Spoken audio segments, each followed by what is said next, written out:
What is up, ladies and gentlemen? Welcome back to the Brandon Coin YouTube channel. Sorry, this is just going to be a quick video. I got back my 2080 Ti from EVGA from their RMA process. So I bought a B stock 2080 Ti from EVGA. It lasted 2 months, and then it didn't have any display out or in it. It showed up in Hive, but it didn't show up with any memory. So from what I read online, potentially the memory controller died on it and it would not mine anymore. It actually wouldn't do anything anymore. I contacted EVGA because I bought it through EVGA, went through the RMA process, which included me uploading a copy of my invoice, buying it from EVGA, which I thought was a little odd. It's like, hey, I bought this card from here, but I have to provide the invoice that I bought it from here. Okay, no big deal. So I had to provide that, and then I also had to provide a brief description of what was going wrong with it. In the little drop down list, I put like no display, and then below that I put like the card wouldn't work, and I verified and plugged it into multiple working systems, and it still wouldn't power up. So after that, they emailed me a you submit a service ticket, and then after that they emailed me an RMA number, and then you start your RMA and they'll send you another email when it's accepted. Once it's accepted, then you can mail it in. They'll give you an address. Once you mail it in, basically you sit and wait. So mine took about, I want to say 4 weeks from me shipping it off to getting it back, which I was actually happy because some people say it takes longer. Your mileage may vary. Let's pop it open. And this is not the same exact card, because when they email you back, they email you with a new, well, potentially a new serial number. So I don't know exactly what this is, but I did send them a EVGA 2080 Ti. I think it was a black edition, or I don't know exactly. They send it back in a pretty nondescript box. It's definitely not the OEM box for this card, just a old black box. Let's see what we got here.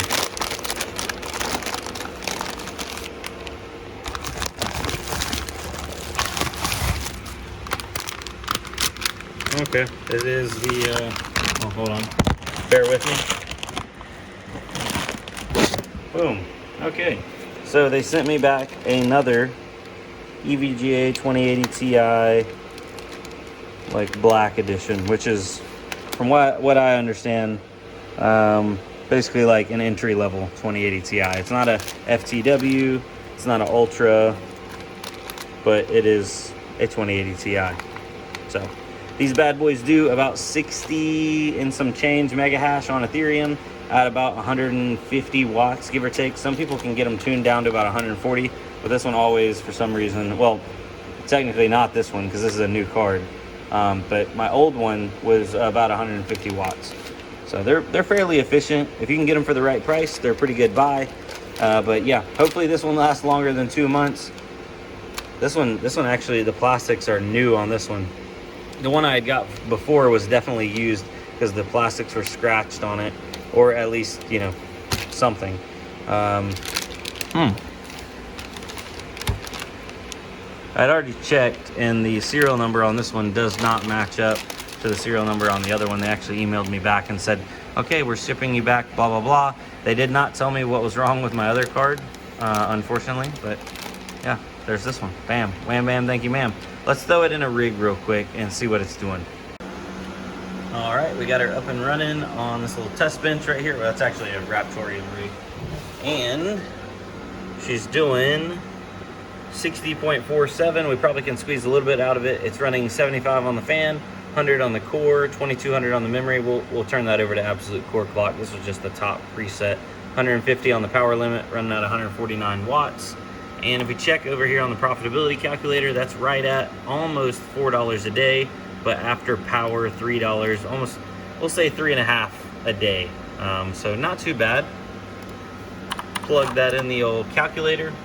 Looking at 3.40 a day profit times 7, $23.80 a week, and 3.4 times 30, 100 bucks a month right there.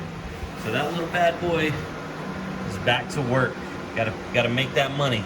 So anyway, guys, thanks for watching. Just a quick little video for anybody wondering if EVGA RMA process and like how it goes. I would definitely rate it 9.9 out of 10. Only reason I'm not going to rate it a 10 out of 10 is because...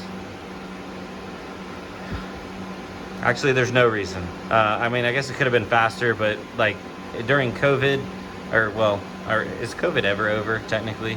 Dang, I said that. Please don't demonetize me, YouTube. I said the C word.